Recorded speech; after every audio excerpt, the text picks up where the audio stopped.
I think about being an activist as just somebody who understands that there's a problem and is willing to work on a solution. I spent my entire life in education, working with kids. I was a 6th grade math teacher, opened up an after-school program.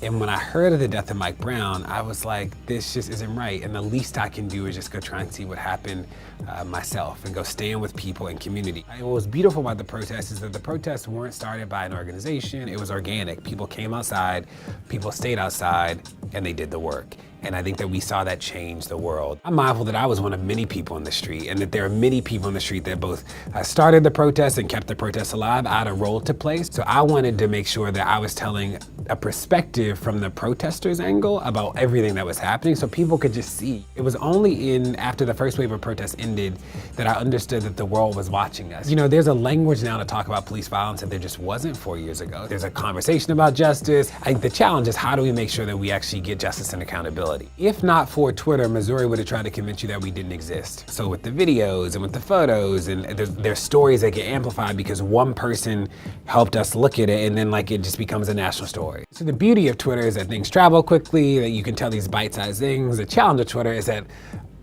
a story is hard to construct. So the book allowed me to tell one story, like in one space, that like I could write it in one space, you as the reader could digest it in one space, and that was important. I'm personal in it. I think about my identity. I also talk about a host of other things. Like I don't know if there's another thing that means as much to me. You know, the vest means a lot to me because it is a reminder that everything we went through was real, and it's like something I carry with me. It's like that happened, right? I was tear gassed in this.